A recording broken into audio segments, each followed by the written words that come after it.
10 random magic cards rated. Dia numero 25, everybody.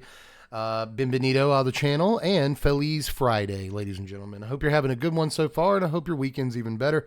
What's the first card of the day? Vrestin, Menoptra leader. I feel like as in Doctor Who, I've just seen this card. I was really interested in commandering with it. This is 2 green, a white, and X for a 0/0 legendary alien insect scout with flying that enters with X +1/+1 counters on it. When Vrestin enters the battlefield, create X 1/1 green and white alien insect creature tokens with flying. That's awesome. Whenever you attack with one or more insects, put a +1/+1 counter on each of them. God, this card's awesome, dude. This card is so cool. What are all the different arts? Okay, there's only one art. Good to know. There's just like different borderless and extended arts. This card is so awesome. I don't know how good it is, right? 4 mana for a 1/1 that also gets you a 1/1 flyer, right? And whenever it attacks, it gets counters. Whenever the dudes attacks, it gets counters. If you're just playing an insect deck, counters on all those guys. Weird that it's white-green and it cares about insects, but I guess a lot of moths are white a lot of the time. So I guess that makes some sense.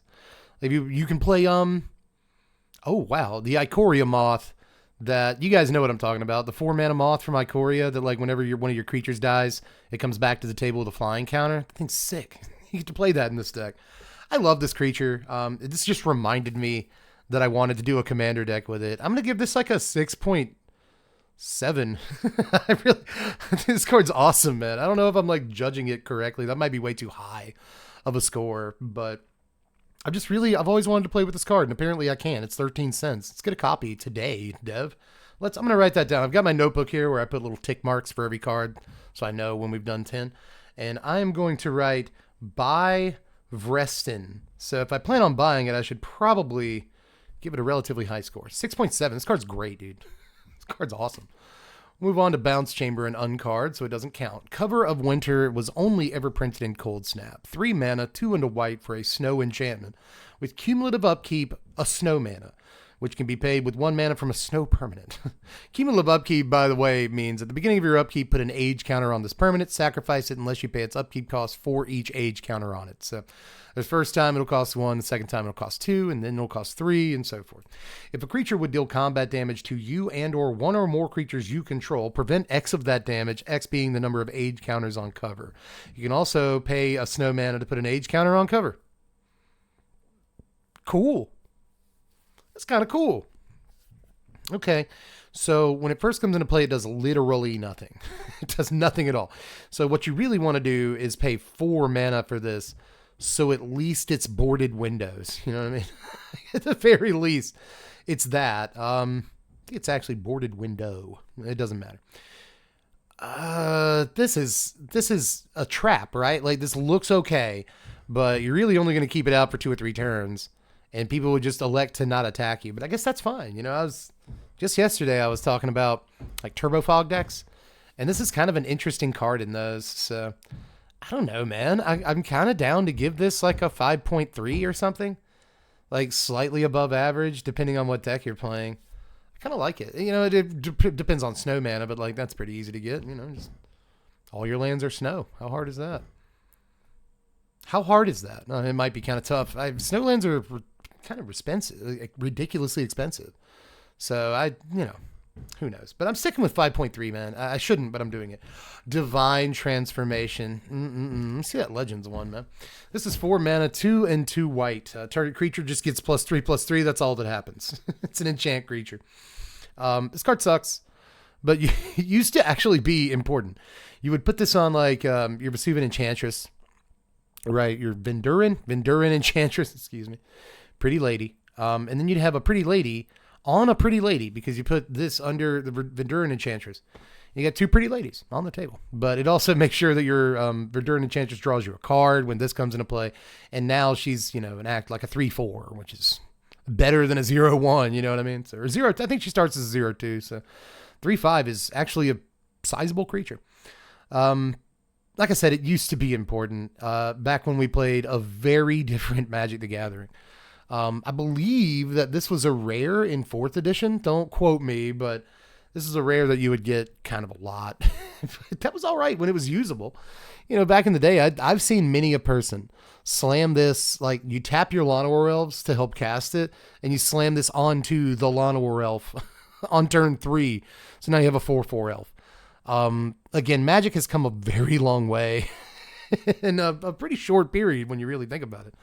But just for the fun times, I'm going to give Divine Transformation a 4 mana aura that you will get blown out when you attempt to play.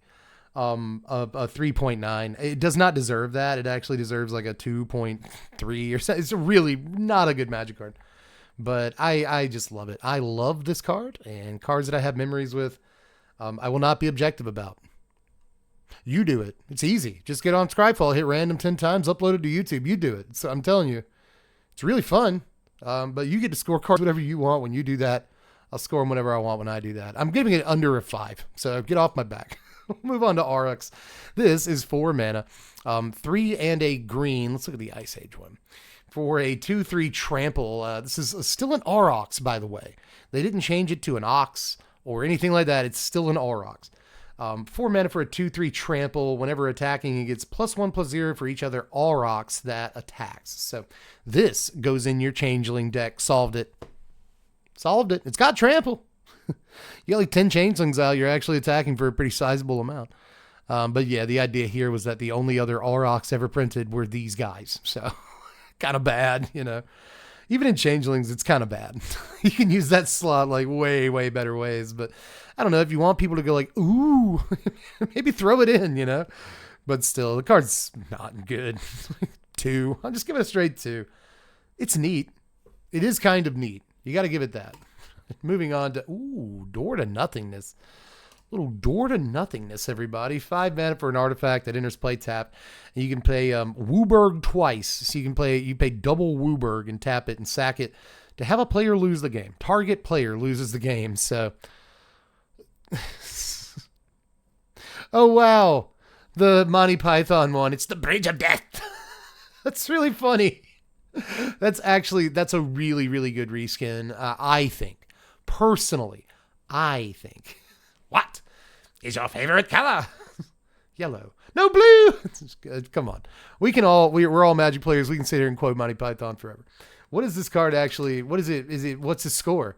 This is tough. I'm going to use one of my lifelines. I get 1 lifeline a day if I choose to use it.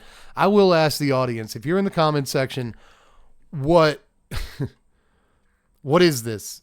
What do you give this card, you know? Super famous card. One of the earliest like memes, you know what I mean? I won't say one of the earliest memes, but a mid meme. In all ways you could take that statement. The card is mid, and as a matter of fact, I personally think the card is less than mid. So I'm going to give Door to Nothingness a 4.9, and that is only because of infamy. The card is actually like a 1.9, but I'm going to respect its name a little bit, because the moment I don't put at least a little bit of sauce on its name, the next Commander game I play, I will die to this card. And the person will kill me on purpose. Like, I only get to kill 1 person with Door to Nothingness right now. I mean, you sack it and bring it back. But I only get to kill 1 person with this card right now. It's you, because I heard you talking crap. So let's move on to Hungry Lynx. Good. Cool card here. 2 mana, 1 and a green for a 2/2 cat. Cats you control have protection from rats. At the beginning of your end step, target opponent creates a 1/1 black rat creature token with Death Touch. Whenever a rat dies, put a +1/+1 counter on each cat you control. I have played this in cat decks in my life. I've built the cat cube. I've built like half the cat cube. It's one that I'm kind of holding off on. I don't know why. It'll be the most viewed cube video I ever do in my life. So I should probably get it together. But I have ordered this dude for Cat Cube, despite the fact that he's $2 now. He was not that when I ordered him. I feel like I got this card for like $1. But really interesting for Cat Cube, you know. But I'm not sure it's great in much else. I mean, obviously Cat Decks and Commander want the card, but that's it. That is it, you know. And even then, not every cat deck. It's not the best card in the world. You know what I mean? It's really not, but it's still okay. And I'm going to give it, is this okay in Changelings decks too? I've never really thought about that. But like whenever one of your creatures dies, all your other guys get a +1/+1 counter. Because all your guys are rats and cats. So, and bats.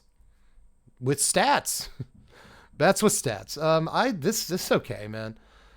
I've ordered the card. I've got it in my collection. I've never really thought about like what would I score this card, you know? I'm actually gonna give it a 5. That's too high, but I'm gonna give it a 5. I don't have to care. We'll move on to what's your name? Teyo? Yes, it is Teyo. The Shieldmage. Teyo is 3 mana. 2 and he's fierce too, dude. He looks awesome. 3 mana, 2 and a white for a 5 loyalty planeswalker. Yes, you have hexproof.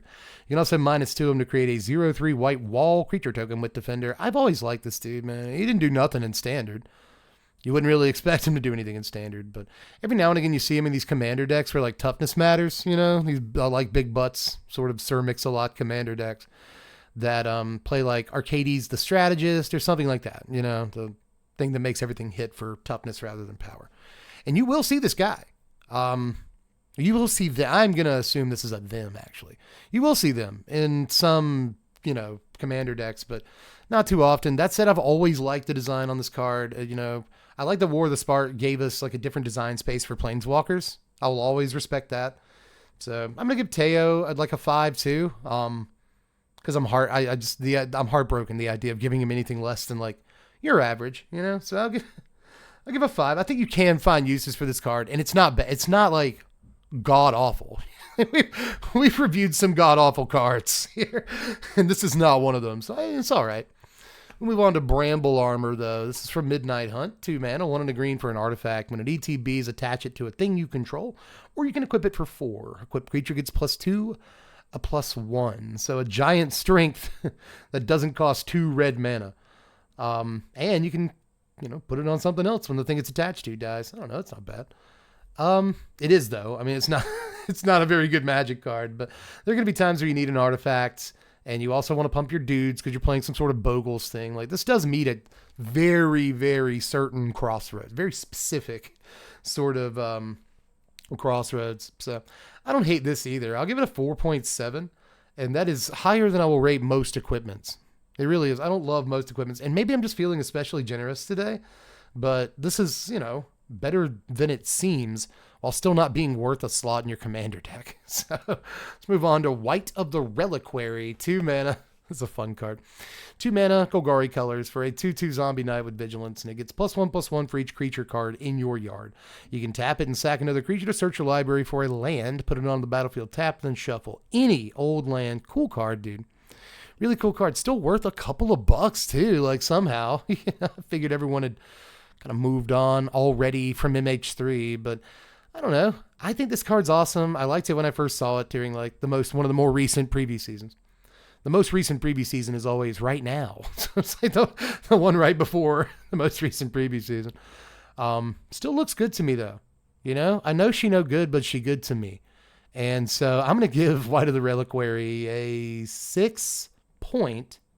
Can we do that? I will also give this a 6.66. I gave it to a card yesterday. I'll give it to Wight of the Reliquary, which I honestly think is a better card than the card I gave a 6.66 to yesterday. I think the card I gave a 6.66 to was the Insect Lord Commander guy. And this again is better than that because this is potentially playable in a 1v1 format. So let's give it a 6.7, dude. All the way up. All the way up to a 6.7. I like this card.